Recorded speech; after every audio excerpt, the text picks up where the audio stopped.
Really, disaster recovery, you are only as strong as your weakest link in your environment.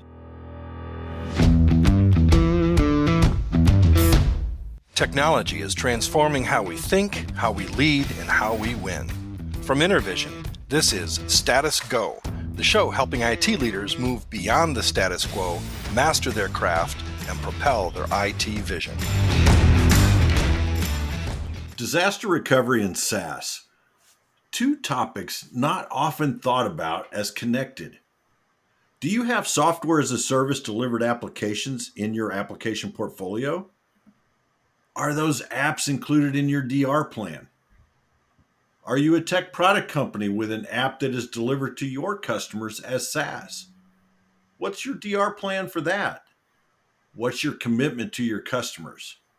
No matter the side of the desk you are on, you are going to want to listen to this episode of Status Go. I'm your host, Jeff Tunn, and today my guest is Pat Spencer. Pat is the Managing Director of Moneytree Software. He's also a former account executive here at Intervision and has been a guest on Status Go at least a couple of times. Welcome back, Pat. Well, Jeff, thanks a lot. It's good to be back. I think this is a great topic to talk about. So excited for the next 20 minutes or so. yeah, and I think we're just going to dive right in because by now your reputation precedes you. So when we were talking about this episode a few weeks ago, you relate a couple of stories of companies that you've been involved with either as an account executive or client relationship or even with that company. So why don't we start there? What's one of the things that comes to mind when you think of SaaS-based applications and disaster recovery? Yeah, so it's a great topic because it's something that really we kind of take for granted. If you take a look at your phone and realize all the applications you have on that, whether it's for fantasy football, whether it's for Uber, whatever the application might be for, you really do take for granted the fact it's going to work. When you click on that button, it is going to work. But what happens if it doesn't? That's what I think we want to explore a little bit about today. And in my past experience, I've sold SaaS technologies, mostly at the enterprise level for a lot of years. And as I look back, I'm shocked at the number of times that we were asked for our business continuity plan or whether or not we had a DR plan.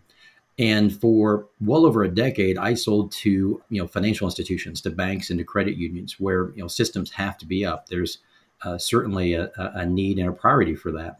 Mm-hmm. So one of the examples that hit me was when I was on the sales side, and I was selling to an energy and petroleum company out of Houston, Texas. Great company, a lot of success in terms of how they had grown, and they were considered more of a smaller independent. So that's even more of a success story. Mm-hmm. So they were interviewing SaaS companies for a specific type of accounting software for energy and petroleum companies. Basically, it helps with more or less counting, validating the barrels of oil that go into production from the wells on a daily basis. And this is publicly available data. It's got to be reported up to the government. And so he's sharing the story with me that this team shows up, and they show him to the conference room, just like they had done to us that same day, and left them to get set up, brought the executive team back, and including the chairman of the board, to go through this presentation, kind of a final presentation before they would sign on the dotted line, if you will. And what he shared with me was that when they came back to the room, their group that was there was a bit anxious and a bit nervous. What came next was that team had to share with my future client that they were not able to demo their SaaS product because they were experiencing an outage. As shocked as he was, he's like, well, what about your backup site? What about your disaster recovery site? Is it up yet? That's the way he phrased it. Mm-hmm. And the answer was from this SaaS company, who, by the way, had literally dozens, if not a couple of hundred other energy and petroleum companies that they provided this accounting type service for, said, unfortunately, we don't have a backup site or a disaster recovery site.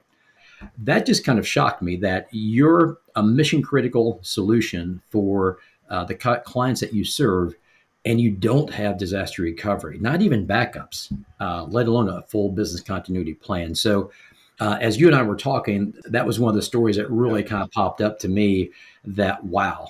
So, yes, he did ask me, you as a disaster recovery as a service company, you do have backups and DR. And the answer is yes, and Yes. yes, and yes. Well, but it begs the question, would he have asked you that if he hadn't had that experience with that other vendor?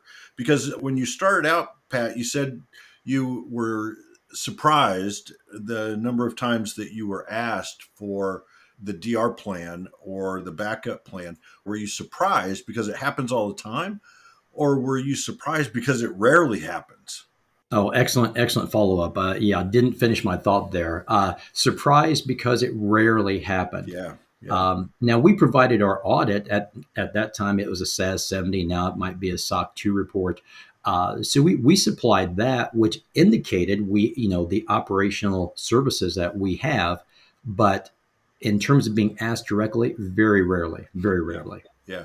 I think it's something that CIOs don't always think about. In fact, I know you and I were at a conference a couple of years ago and got in a conversation with a CIO there who was sharing his story.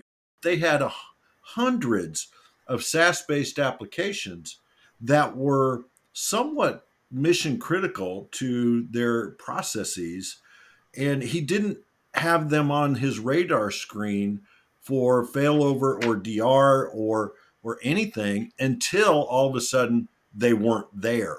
So I think it turned a light bulb on for him. And that's one of the reasons why I thought today would be such a great conversation, because I'm hoping that it will turn the light bulb on for a number of our listeners.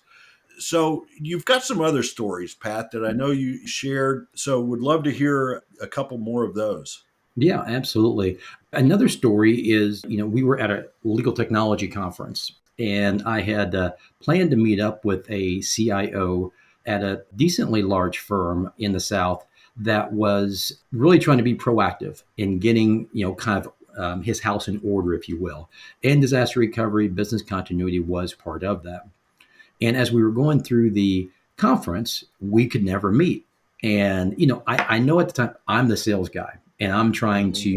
to have meetings and so forth. But we had both agreed that, yes, it would be a great opportunity for us to meet.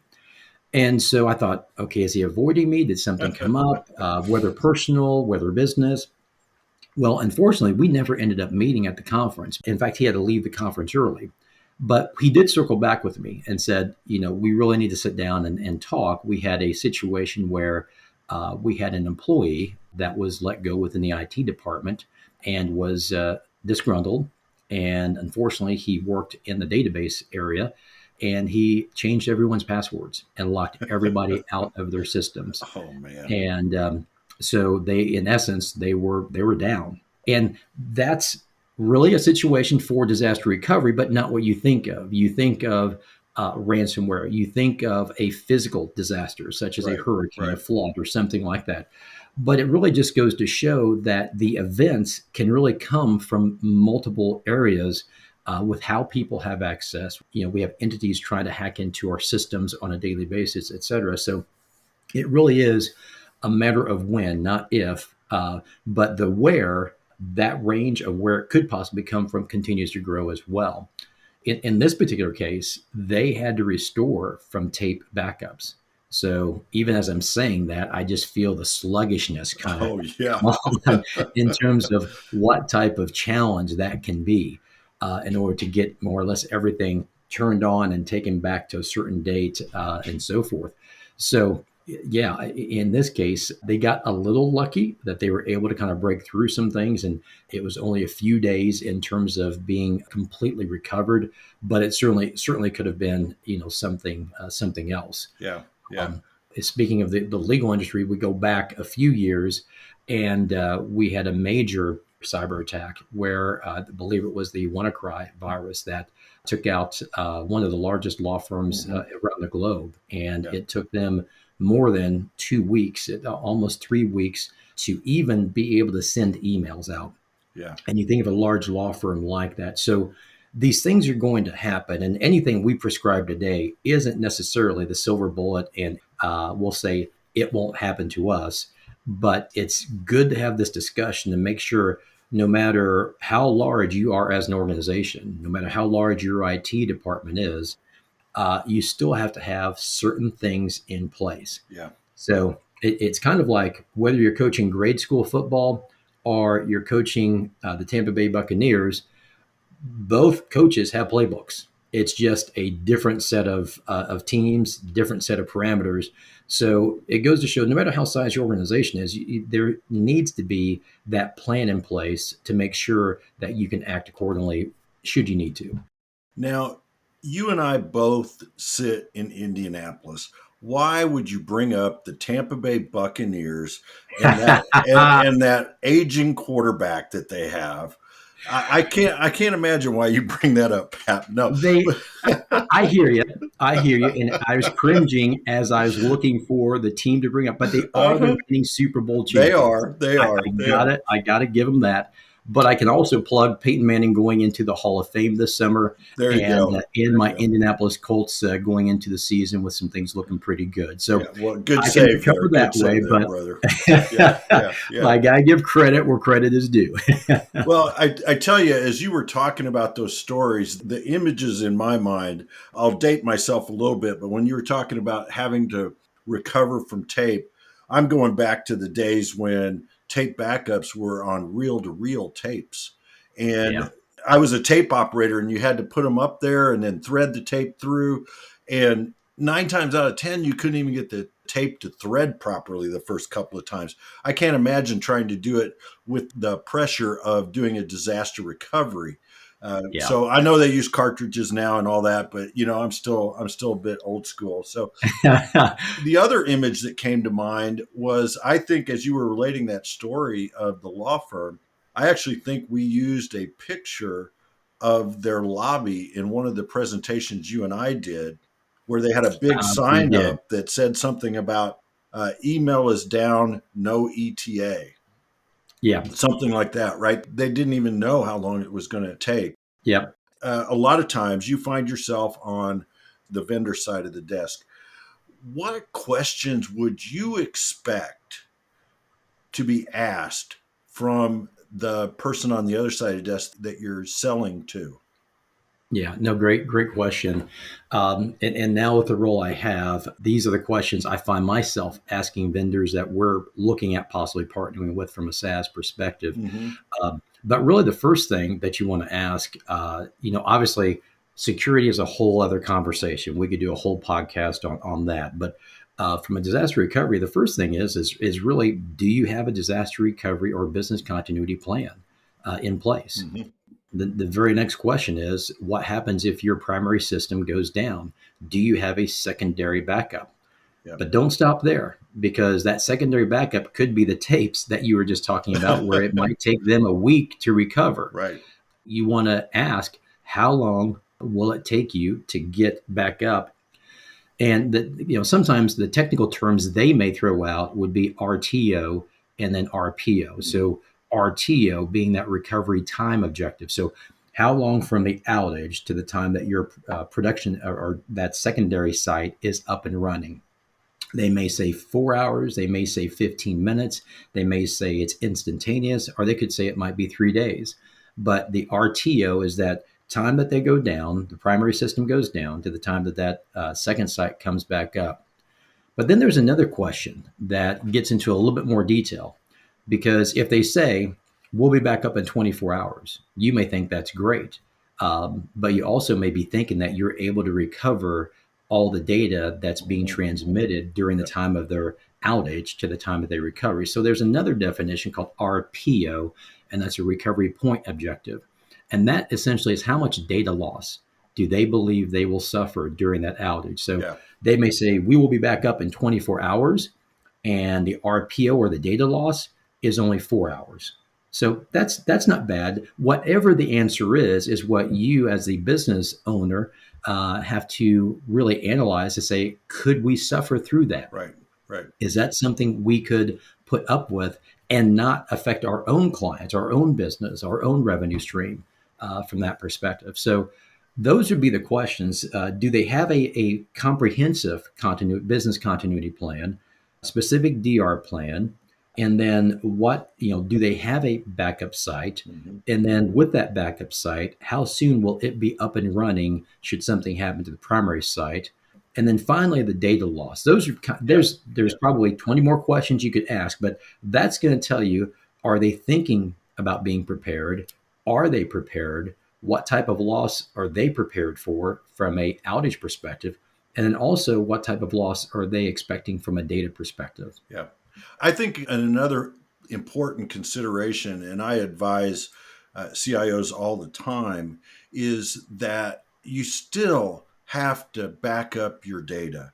Even if it's Mm-hmm. a SaaS based application, they may be doing backups or they may not, but they may be doing backups. They may have DR, but you still are responsible. That is still your data, and you need backups as well. I Mm-hmm. mean, at the very worst, it protects you against contractual issues, right? They can't lock you out from your own data because you've got Right. copies of it. So I think it's an important thing to think about. Now, Pat, I know you've worked for a number of SaaS based providers, and you were telling us a story about one of the stops on your career where you were only down for minutes, yet the phone started ringing. Can you talk us through Mm-hmm. that scenario a bit? Without Yeah. mentioning any Yeah. names, of course. Yeah. Yeah. No, absolutely. Yeah. So the situation was we had production and DR. Mhm. And so there was just a few-minute outage. But in that few-minute outage, there was about 5 or 6 clients that called in and just said, "Hey, is your website down?" Thinking that even though it's a SaaS solution, they were thinking, is your website down? That's Yeah, kind of how yeah, most of them phrased it. Well, what happened was they caught us in that minute transition of moving production being acknowledged as being down and the second site more or less kicking in. yeah, yeah, And so it's kind of incredible timing, and it was very early in the morning. So it goes to show you don't know when your clients are going to be using your SaaS service. yeah, The outage was not planned. It had to do with some things as they were being moved from test into production.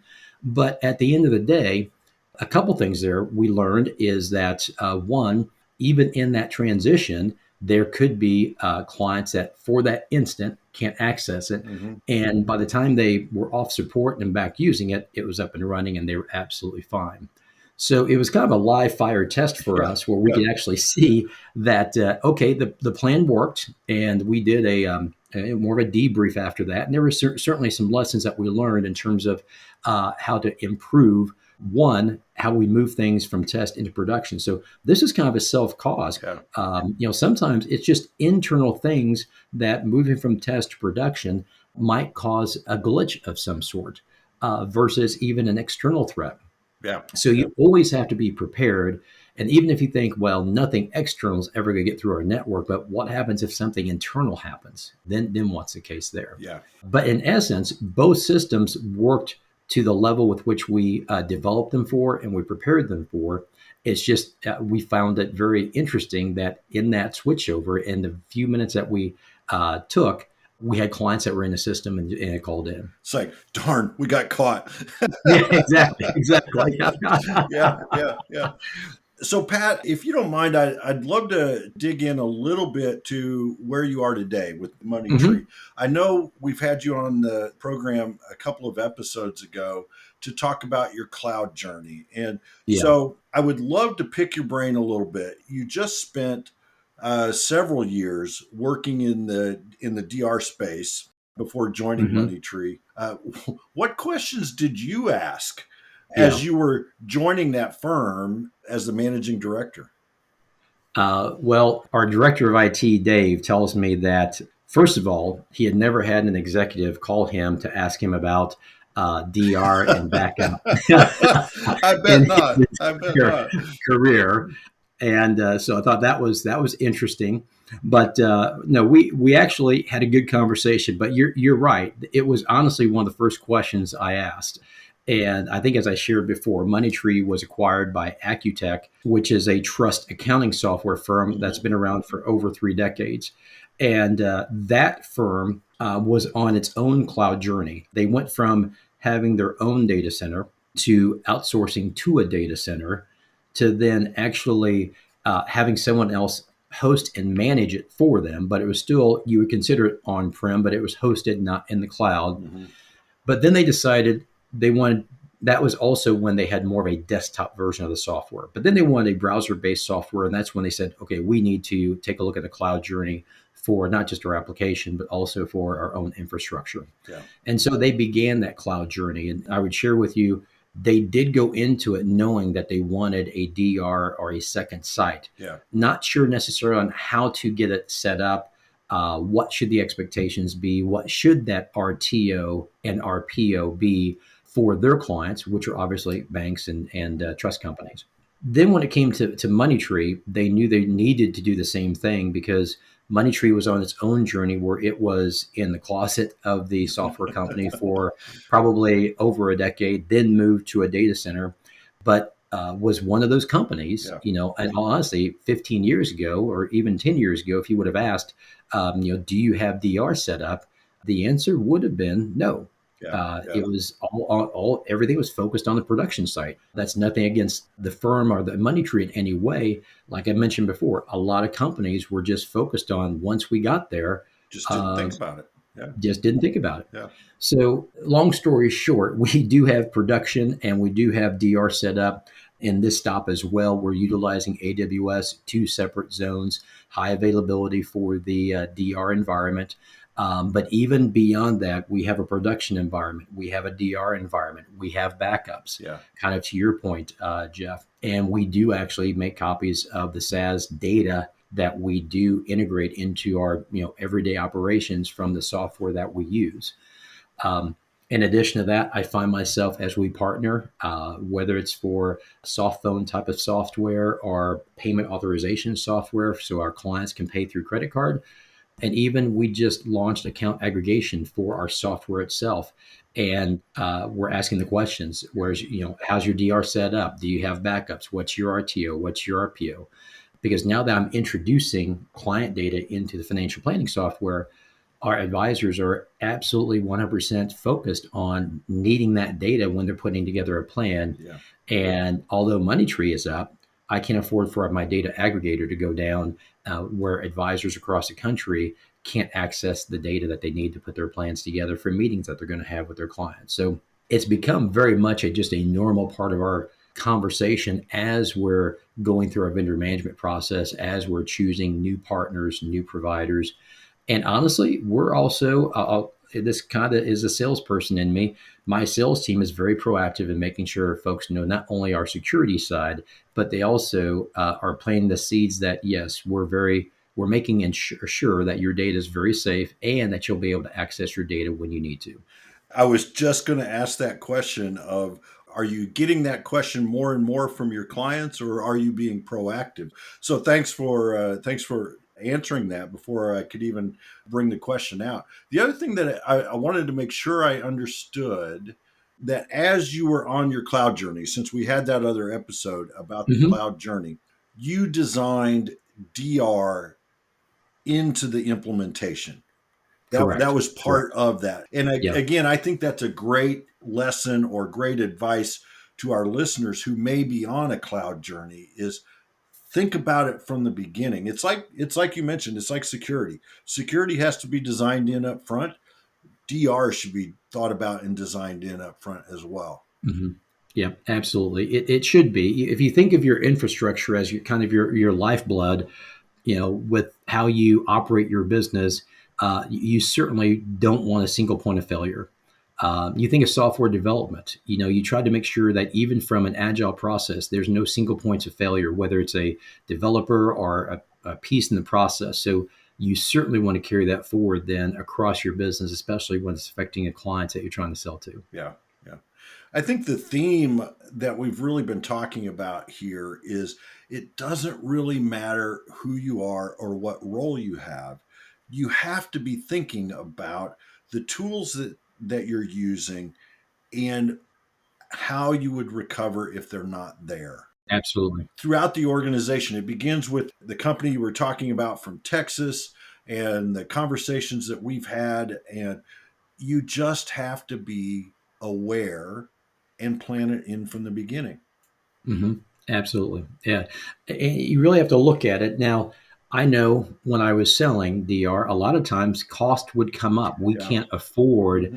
a second site. We can't afford to implement disaster recovery at the level that you're saying, or we've never had to do that before.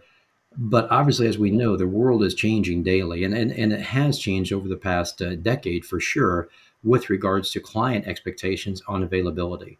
And so, absolutely, it needs to be designed in. And it's just like anything else, like you said, Jeff. It really depends on what will your clients tolerate from any type of outage, Yeah. and that may vary. You may be able to use tape backup and recover from that in a few days, and really not miss the beat with your clients. In other categories, you may not. You may have to run a hot site. Yeah. Most of the time we see that people can suffer between probably a 12 to 48 hour outage, provided that their data loss isn't too large. I would say for my years of selling, typically that's where folks landed in general, and I'm generalizing quite a bit. Yeah. But that doesn't mean that you're not still employing the right type of systems, the right type of software, to put in place. I was even surprised in our industry as, the replication software. This is getting to a little bit of detail, but Hmm. the software that helps move data from the production environment to the disaster recovery environment to make sure it's making copies. I asked them one time, how many times do you get asked if you have disaster recovery? Because you're the software that's actually replicating this Uh-huh. data from the production environment, and they're like, not as often as you would think. Yeah. And I was Yeah. like, that just shocked me. Yeah. I think again, it just hasn't been front of mind for people. But when you start thinking about even the security breaches that we've heard about recently, where it Hmm. wasn't a direct attack on a specific company, it was a direct attack on some software vendor that then Hmm. replicated it across a bunch of companies. And, Right. and I think that the attack on that law firm that we were talking about earlier, I believe that was through the accounting system, as I recall, or something, Hmm. something like that. You've got to be questioning your vendors. And even if they're just, you pop in a credit card and you buy an application, right? What's your fallback plan if that application is not there, if it's part of your critical processes? Yep. Absolutely. Yeah. I mean, really, disaster recovery, you are only as strong as your weakest link Mhm. in your environment. Yeah. And I believe it was actually the target breach. You get taken down by your HVAC See, yes, provider yeah, not yeah, having a secure network and someone getting the credentials to, and you think, well, they're an HVAC provider. What possibly could they get access to with Target? But then, well, the point of sale Target system for one. Yeah. yeah, Yeah, yeah. yeah, yeah. But Target, like a lot of large companies, HVAC is completely a networked piece of the infrastructure. Yes. And so once you have access to the network, there you go. So you have to also have to take that into consideration. The more vendors you have, the more opportunities that you need to at Yes. least check into to understand what are their vulnerabilities. I totally agree. And a lesson embedded in that Target story, Pat, because I tell that same story all the time, is no one talks about the name of the HVAC company. Right. They Right. talk about Target Yeah. Exactly. and what a brand hit they took. I'm thankful that they've recovered from that branding, but Yeah. Absolutely. that's who they're talking about, is not the HVAC guy that lost his credentials or whatever. Yeah.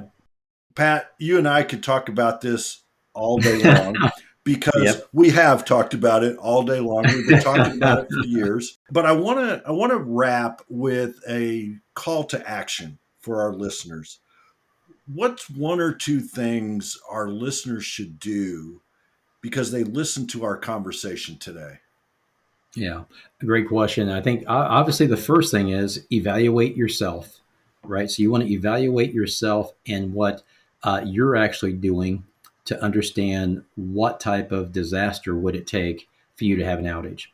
And again, like everything in life, it's not necessarily good or bad. It's just understanding where are you, Mhm. and then taking the steps necessary to understand where should you be based upon your clients. Because one thing that the Target breach and Anthem breach and other breaches have proven is that there is reputational risk. So Yeah. even if you don't think you can afford to have that disaster recovery site, you really have to look yourself in the mirror and say, can we take that type of reputational hit? Yeah. If that happens to us and we are down for a significant period of time, can we take that type of hit? And again, there's an answer to that, and that's how you have to respond to that. So definitely taking a look at where you are.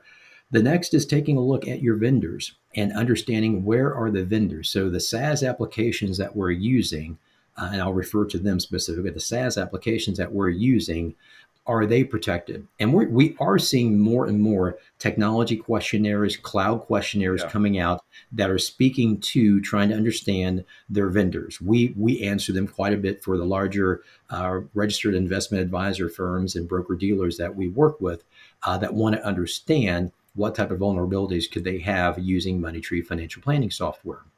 So first yourself, then your SaaS companies, more or less the software that's integrated into your network that you don't own. Mhm. And then finally, are there other vendors outside of the more or less the software perspective, like in the Target scenario, that you could be vulnerable to? So again, we're a software company that sells to banks, credit unions, financial firms. Obviously, a lot of proprietary data sitting on our on our servers in AWS, but also we got to make sure that our offices are secure as well. So if we have people coming in, if we have things that are networked, we want to understand who those folks are. We want to do the appropriate background checks and so forth. And I'm not necessarily talking about someone coming in to fix something for the day. More of those long-term relationships that you have that do, in essence, there's a trust factor there, but they have access to your facilities. So it's kind of inside out. Take a look at yourself. Take a look at your SaaS and software applications that are connected or integrated into your network. And then take a look at more from the physical vendor side. And are there potential vulnerabilities there that you want to be aware of? And that's at least a good start. Yeah. There's all kinds of sources to go to for what makes a good business continuity plan, what makes a good DR plan, et cetera. And Intervision obviously is a great place to start. So I'll plug that. Thank you for that. Thank you. We appreciate it. And a lot of times it's vendors like an Intervision. I'll just say one thing here because we found this with other vendors and also try to present that as well when I worked with Intervision. And that is they're there also to help you, not just sell you. Yeah. And they have to understand who you are and what you're about to even understand if they can help you. And in having that type of discussion, you'll quickly find out if they are able to help you or if you need to move on to someone else that has a little bit of a different type of expertise. So definitely use the resources that you have around you to educate yourself about the processes in place for DR and business continuity. Great advice across the board, Pat. I appreciate you passing that along to our listeners. I want to thank you for taking the time once again to be on Status Go. I think if you appear one more time, you get a prize or something for the number of episodes that you've been on. So we'll have to think of something creative. Pat, thank you so much for your time. We do appreciate it. Absolutely. Thank you very much. It was a pleasure and best of luck. For our listeners, if you have a question or want to learn more, visit intervision.com. The show notes will provide links, contact information. This is Jeff Tunn for Pat Spencer. Thank you very much for listening. You've been listening to the Status Go podcast. You can subscribe on iTunes or get more information at intervision.com. If you'd like to contribute to the conversation, find Intervision on Facebook, LinkedIn, or Twitter. Thank you for listening. Until next time.